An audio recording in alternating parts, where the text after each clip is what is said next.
آپ کا بڑا مقام اور مرتبہ ہے۔ آپ کا نام معاویہ، آپ کا نام معاویہ معاویہ کے متعلق بہت کچھ لوگ کہہ دیتے ہیں معاویہ کا معنی ٹھیک نہیں ہے، معاویہ نام رکھنا ٹھیک نہیں ہے، معاویہ کا معنی ٹھیک نہیں ہے۔ معاویہ کا معنی ہے چیخنا، معاویہ کا معنی ہے جھاڑنا، معاویہ کا معنی ہے خوفدار آواز نکالنا۔ یہ معاویہ کا معنی ہے۔ اگر معاویہ کا معنی دوسرا بھی لیا جائے جو فریق مخالف لیتا ہے تو پھر نام کے بارے میں اسلام کا ضابطہ یہ ہے کہ کوئی ایسا لفظ ہو کہ جس کا معنی اگر ٹھیک نہ ہو لیکن اگر وہ کسی کا نام رکھ دیا جائے تو اب نام کو دیکھا جائے گا، اب معنی کو نہیں دیکھا جائے گا۔ مسلم الثبوت ہے فضیلت معاویہ، عیا ہے شمس کی طرح کرامت معاویہ۔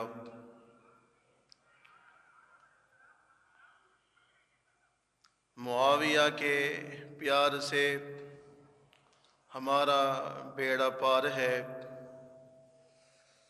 گناہ بخشوائے گی شفاعت معاویہ۔ نسب میں ہے تجلیاں قبیلہ رسول کی، قریشیت سے بڑھ گئی شرافت معاویہ۔ انہیں کوئی برا کہے اس کے منہ میں خاک و آگ، نہ سن سکیں گے ہم کبھی اہانت معاویہ۔ یہ گوہر حیات ہے، یہ توشہ نجات ہے، دل فرید کو ملی جو محبت معاویہ۔ واجب الاحترام دوستو،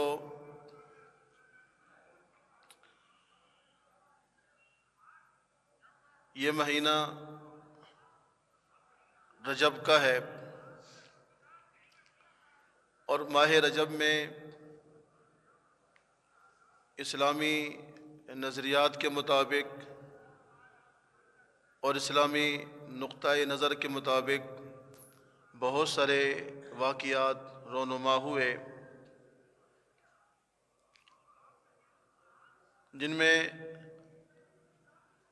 اس کائنات میں انبیاء علیہم الصلوۃ کے بعد سب سے افضل، سب سے بہترین جوڑا حضرت سیدنا علی اور سیدہ فاطمہ رضی اللہ عنہما کا نکاح اس رجب کے مہینے میں ہوا۔ اس کی الگ تفصیل ہے۔ اس مہینے میں رسول اکرم صلی اللہ علیہ وسلم کو معراج کرائی گئی۔ معراج النبی صلی اللہ علیہ وسلم کا واقعہ بھی اسی ماہ میں ہوا۔ اس ماہ میں امیر المؤمنین کاتب وحی، عظیم صحابی رسول، خادم پیغمبر، سالہ پیغمبر حضرت سیدنا امیر معاویہ رضی اللہ تعالیٰ عنہ کی وفات بھی اسی ماہ میں ہوئی۔ ہر ایک واقعہ کو بیان کرنے کے لیے ایک وقت چاہیے۔ مختصر وقت میں حضرت امیر معاویہ رضی اللہ تعالیٰ عنہ کے متعلق کچھ عرض کرنا ہے۔ اس سے پہلے یہ سمجھ لیں کہ صحابی کسے کہتے ہیں اور صحابی کا مقام اور مرتبہ خدا کے ہاں، خدا کے نزدیک کتنا بڑا ہے۔ علماء نے جو صحابی کی تعریف کی ہے من لقی النبی صلی اللہ علیہ وسلم مؤمنا به ومات علی الاسلام، کہ صحابی اسے کہتے ہیں حالت ایمان میں پیغمبر کی زیارت کرے، پیغمبر سے ملاقات کرے اور حالت ایمان میں ہی دنیا سے رخصت ہو، اس کو صحابی کہا جاتا ہے۔ اس کائنات میں اور اللہ کی مخلوق میں انبیاء علیہم الصلوۃ والسلام کے بعد جو شخصیات سب سے افضل، سب سے اعلیٰ ہے، وہ اصحاب رسول ہیں۔ اور صحابہ کرام سے بڑھ کر اس دنیا میں کسی کا ایمان بڑا نہیں ہے۔ صحابہ کرام ہی ایمان میں انبیاء کے بعد ساری کائنات سے افضل ہے اور اعلیٰ ہے۔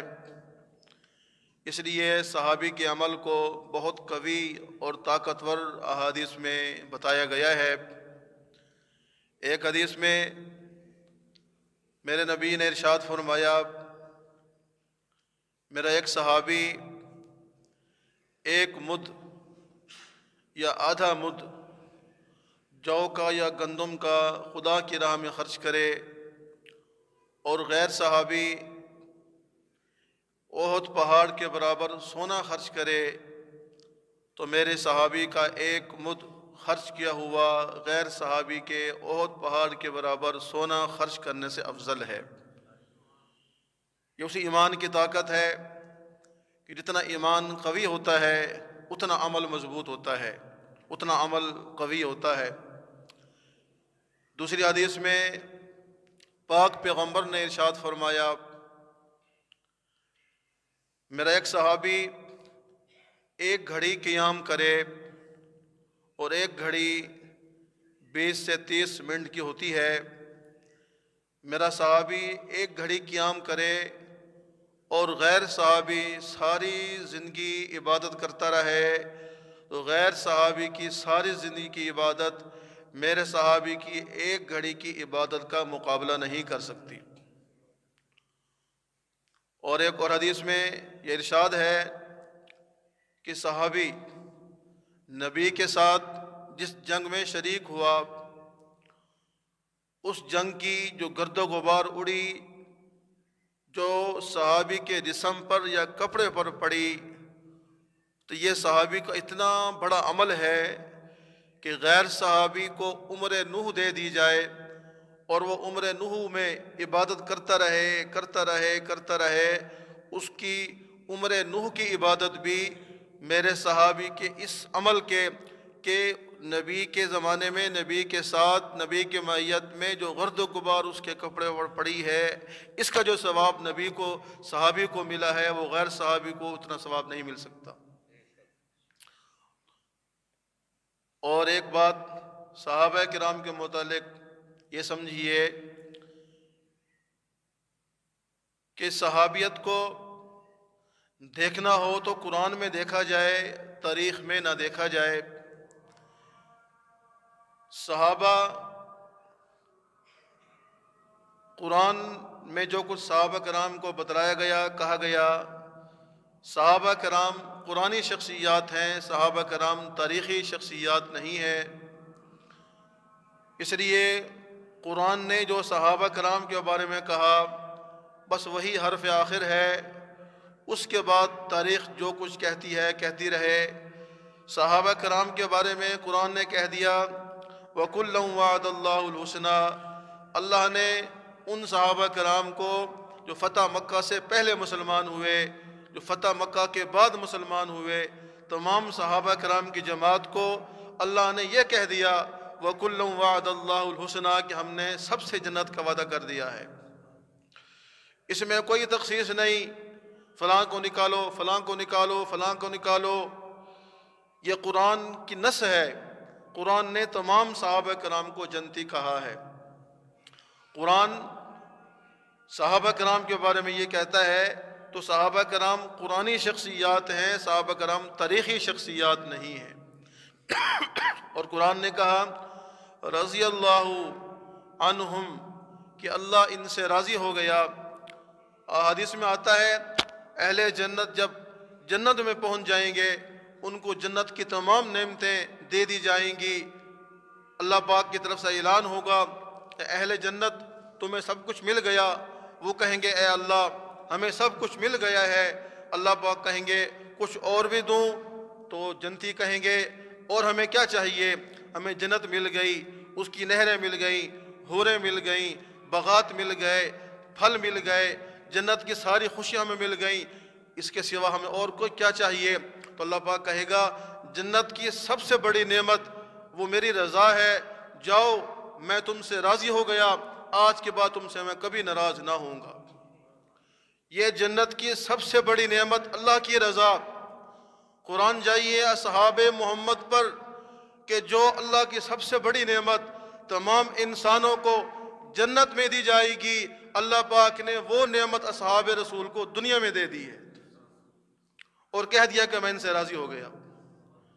جنت کی سب سے بڑی نعمت جو اہل جنت کو وہاں ملے گی، اصحاب رسول کو یہاں مل گئی۔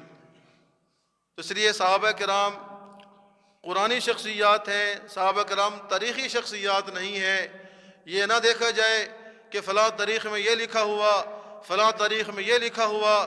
صحابہ کرام قرآنی شخصیات ہیں، تاریخی شخصیات ہے ہی نہیں۔ اور ایک اور جملہ کہ صحابی نظر رسول سے بنتا ہے، اثر سے نہیں بنتا۔ صحابی نظر سے بنتا ہے، اثر سے نہیں بنتا۔ اثر کا معنی عمل ہے اور نظر کا معنی نبی کی نگرانی میں اور نبی کی نگہبانی میں اور نبی کی حفاظت میں، نبی کی معیت میں۔ صحابی نظر پیغمبر کا نام ہے، اثر صحابی کا نام نہیں ہے۔ یعنی صحابہ کے عمل کو نہیں دیکھیں گے کہ صحابہ نے کیا کیا کیا نہیں کیا، بلکہ یہ دیکھیں گے کہ یہ پیغمبر کے محبوب ہیں، پیغمبر نے ان پر اعتماد کیا۔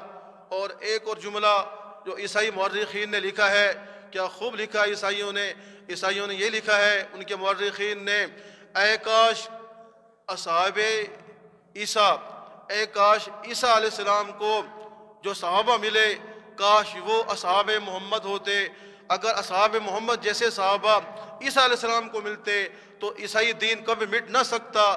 اے کاش ہمیں کیوں نہ یہ شرف حاصل ہوا کہ جو صحابہ اللہ نے اپنے آخری پیغمبر محمد کو دیے، کاش وہ صحابہ عیسیٰ علیہ السلام کو مل جاتے، عیسائی دین کبھی نہ مٹ سکتا، عیسائی دین آخر تک رہتا۔ لیکن خوش قسمتی ہے مسلمانوں تمہارے لیے کہ اللہ پاک نے نبی کے لیے ایسے لوگ چنے ہیں کہ جن کی وجہ سے دین آج بھی زندہ ہے اور قیامت کی صبح تک زندہ رہے گا۔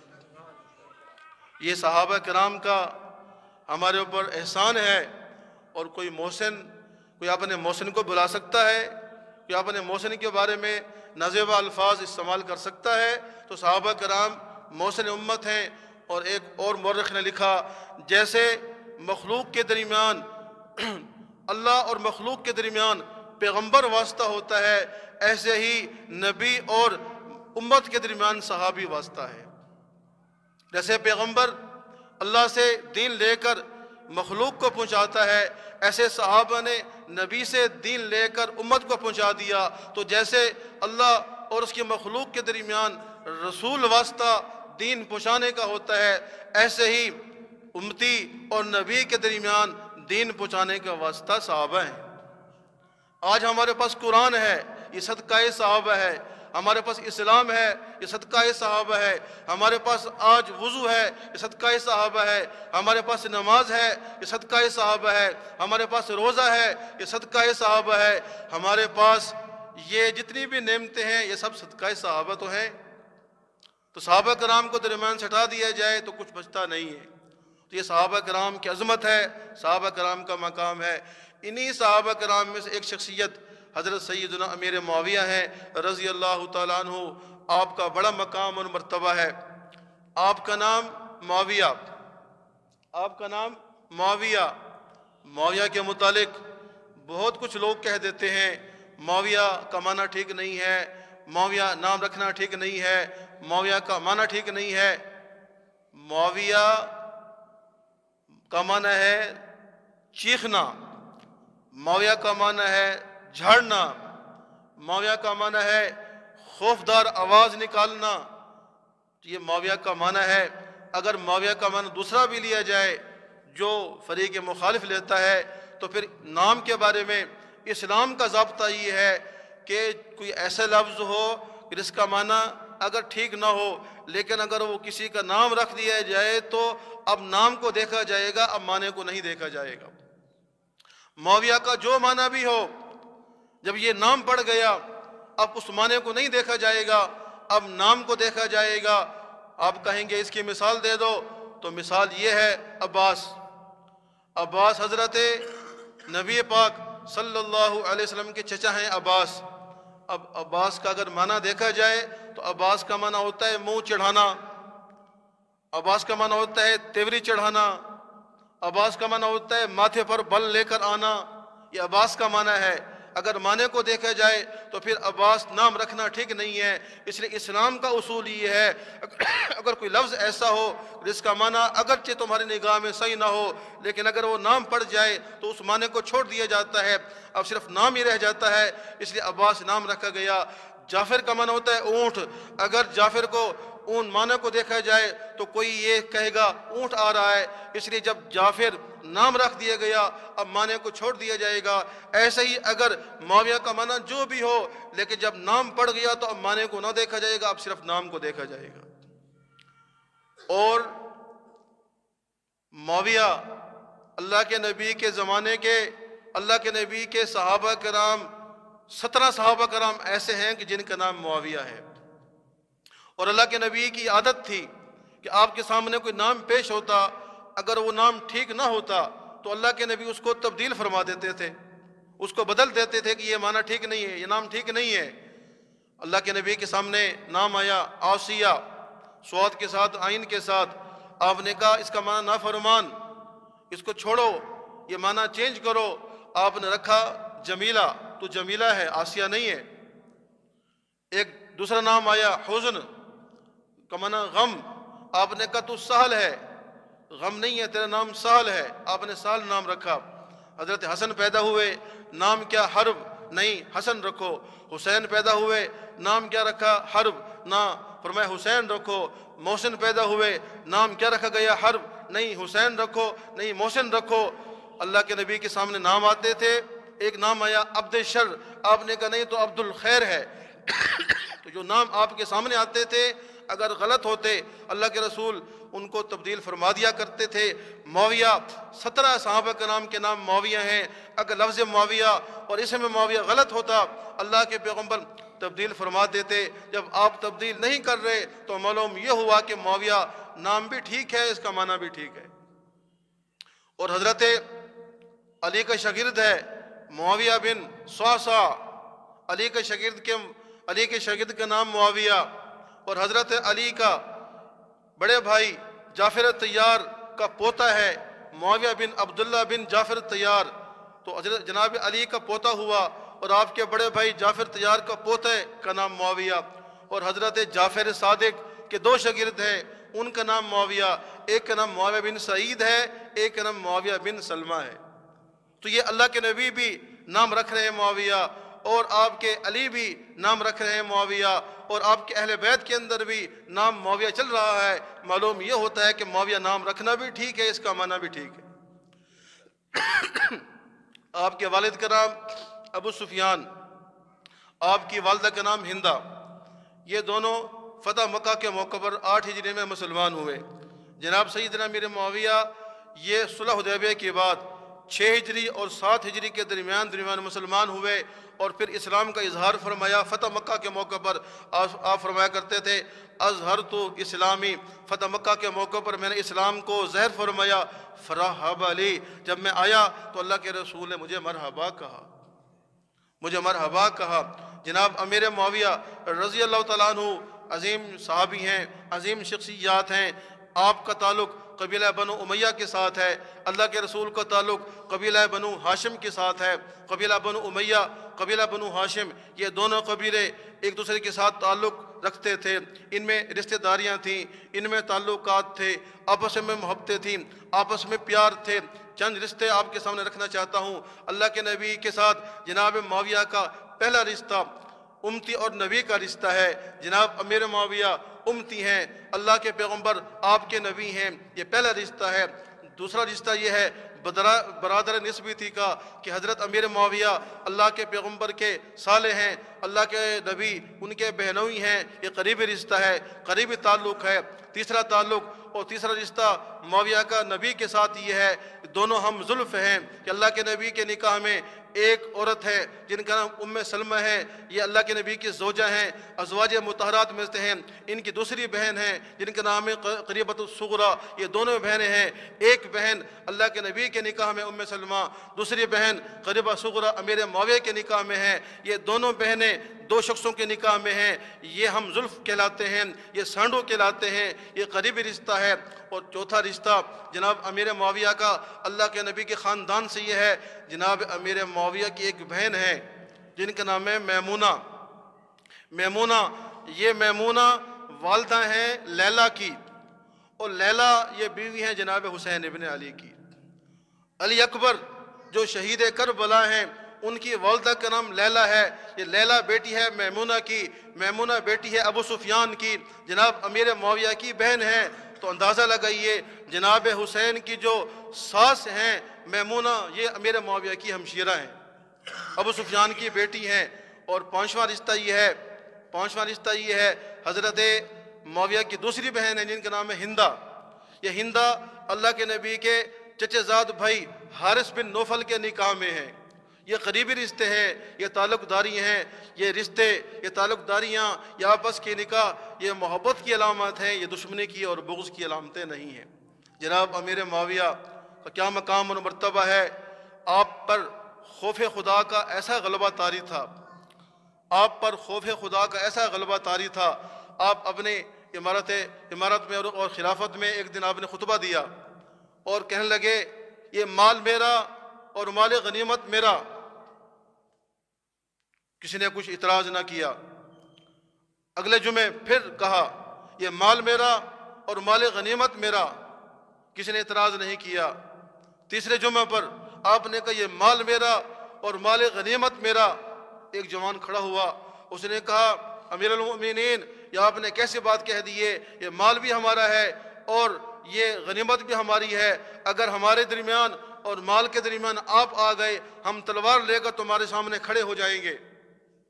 جناب امیر معاویہ نے خطبہ دیا، جمعہ کے بعد کہا اس کو میرے پاس بلاؤ۔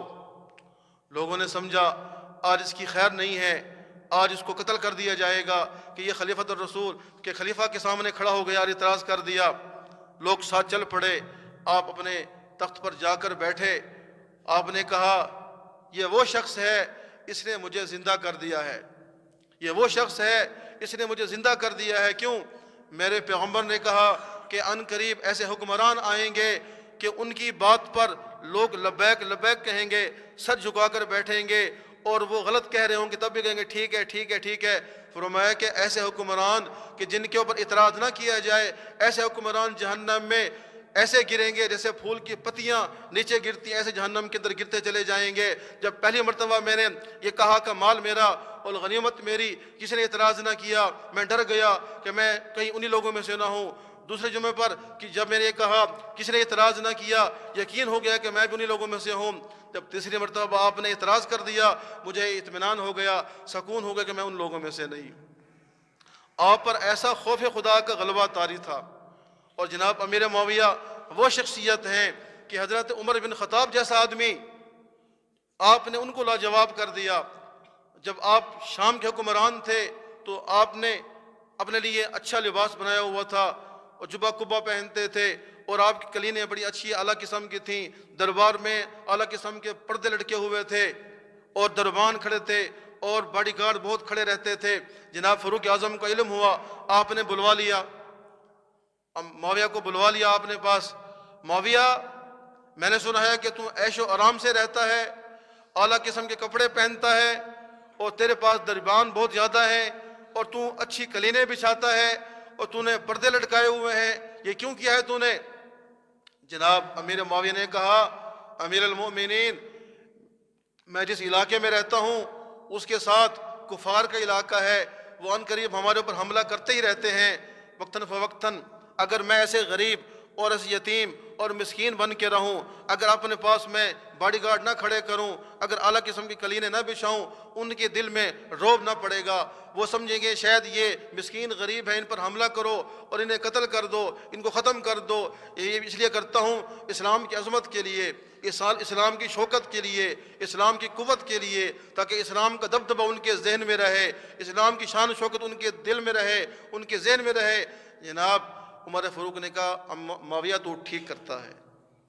تو وہ شخص ہے امیر معاویہ رضی اللہ تعالیٰ عنہ، آپ کی بڑی شخصیت ہے، آپ کا بڑا مقام اور مرتبہ ہے۔ 22 رجب کو آپ کی ولادت ہے، آپ اس دنیا سے رخصت ہوئے، اور وہ شخصیت ہے کہ جنہوں نے 40 سال حکمرانی کی ہے، 40 سال حکمرانی، اور 64 لاکھ مربع میل پر اسلام کا جھنڈا بلند فرمایا ہے۔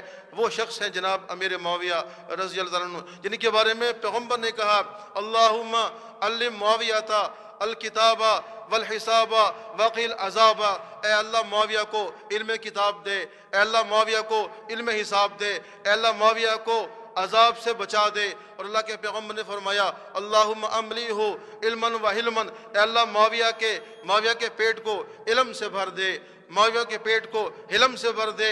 اور علماء نے لکھا ہے دعا النبی مستجاب، اللہ کے پیغمبر کی ہر دعا قبول ہی قبول ہوتی ہے۔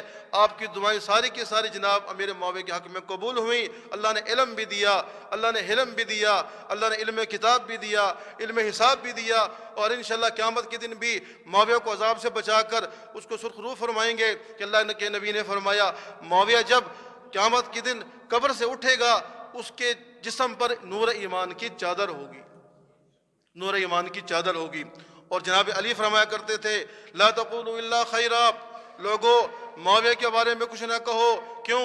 فإن ربنا واحد، اور فرمایا کہ ہمارا رب ایک ہے، فإن نبینا واحد، ہمارے پیغمبر ایک ہیں، اور دعوتنا فی الاسلام واحدہ، اور ہماری دعوت اسلام کے بارے میں وہ بھی ایک ہی ہے۔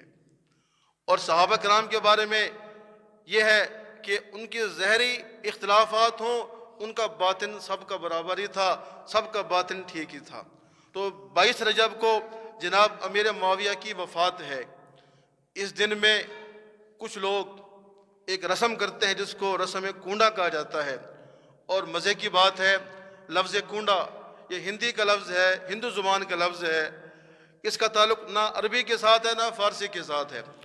اگر یہ کوئی اسلام میں کوئی اچھی چیز ہوتی، اس کا نام فارسی میں ہوتا، اس کا نام عربی کے اندر ہوتا۔ یہ ہندی کا لفظ ہے کونڈا، اور کونڈا کا معنی مٹی کے برتن، مٹی کے تسلے، یہ کونڈے کا معنی ہے۔ تو اس لیے اس رسم کا تعلق صرف محض 100 سال سے ہے بس، اس سے پہلے اسلام کی تاریخ میں اس کا کہیں وجود بھی نہیں ہے۔ تو یہ ایک محض رسم ہے، اس لیے مسلمان جو سنی حضرات ہیں وہ یہ رسم کرتے ہیں، ان کو اس رسم سے بچنا چاہیے۔ اور یہ صرف ایک صحابی رسول کی دشمنی میں آ کر، ان کے بغض میں آ کر یہ رسم ایجاد کی گئی ہے بس، اس کا تعلق اسلام کے ساتھ نہیں ہے۔ اس لیے اگر یہ رسم کی جائے گی تو صحابی رسول کی تنقیص ہوگی، صحابی رسول کی توہین ہوگی، اور اس سے ہمیں منع کیا گیا ہے، اس سے ہمیں بچنے کی تلقین کی گئی ہے۔ اس لیے رسم کونڈا نہ خود کرنا جائز ہے اور نہ اس میں شرکت کرنا جائز ہے، اگر آ بھی جائے کہیں سے اس کو کھانا بھی جائز نہیں ہے۔ یہ صحابہ رسول کی تنقیص اور توہین میں اس کو ایجاد کیا گیا ہے۔ اس لیے سنی حضرات جو ہیں اس کا اہتمام کریں، اس سے بچیں، اس سے پرہیز کریں۔ ہر وہ چیز کہ جس سے اللہ کے رسول کی، اس کے کسی صحابی کی تنقیص ہو، توہین ہو، اس سے بچنا لازم ہے، اس سے بچنا ضروری ہے۔ اور آخر میں ایک بات کہتا ہوں، ہمارے ہاں لوگ بہت پوچھتے ہیں کہ ووٹوں کا سلسلہ ہے، ہم کس کو ووٹ دیں اور کس کو ووٹ نہ دیں۔ تو یاد رکھیں ووٹر کی شرعی حیثیت وہ یہ ہے کہ اس کی 3 شرعی حیثیتیں ہیں۔ ووٹ دینے والے کی شرعی حیثیت 3 اس کی حیثیتیں ہیں۔ ایک حیثیت یہ ہے کہ وہ گواہی دے رہا ہے، جس کے حق میں گواہی دے رہا ہے، جس کو ووٹ دے گا اس کے حق میں گواہی دے رہا ہے، اور یہ کہہ رہا ہے کہ ہاں اس کو میں اچھا سمجھتا ہوں، تم بھی اس کو ووٹ دو، گواہی دے رہا ہے۔ اور اگر گواہی صحیح دی ہے تو پھر تو ٹھیک ہے، اگر گواہی غلط ہو گئی، ایسے شخص کو ووٹ دے دیا کہ جس کی ظاہری حالت اسلام کے خلاف ہے، تو ہمارے یہاں دیکھ لیں جو کینڈیڈیٹ اٹھے ہوئے ہیں ان کی حالت دیکھ لیں، ان کی زندگیاں دیکھ لیں، شریعت کے مخالف ہیں، دین کے مخالف ہیں، ان کو ووٹ دیں گے تو شہادت ہے، غلط جگہ پر پہنچ گئی، شہادت غلط دینا گناہ کبیرہ ہے۔ تو سوچ سمجھ کر دیں گواہی، ایسا آدمی جو واقعتاً مخلص ہو، ایسا آدمی جو قوم ملت کا خادم ہو، ایماندار، اس کو ووٹ دیں۔ اور دوسری حیثیت سفارشی کی ہے، سفارش کر رہے ہیں، اب اس کے بارے میں سوچ سمجھ کر ووٹ دیں۔ اور تیسری حیثیت ہے وکیل بنانے کی، کہ ہم اس کو اپنی دین دنیا کا وکیل بنا رہے ہیں، تو ان حیثیات کو دیکھ کر پھر ووٹ دیں۔ اور اس دور میں جو سب سے بہترین ووٹ کے مستحق ہیں وہ علماء ہیں، تو جہاں جہاں علماء اٹھے ہوئے ہیں آپ ان کا ساتھ دیں، ان کے ساتھ رہیں، اس میں ہماری دنیا کا بھی فائدہ ہے اور آخرت کا بھی فائدہ ہے۔ اللہ جل شانہ ہمیں دین اسلام کی خدمت کرنے کی توفیق عطا فرمائے، اللہ سے، اس کے رسول سے اور صحابہ کرام کا ادب احترام کرنے، ان سے محبت کرنے کی توفیق عطا فرمائے۔ وآخر دعوانا الحمدللہ رب العالمین۔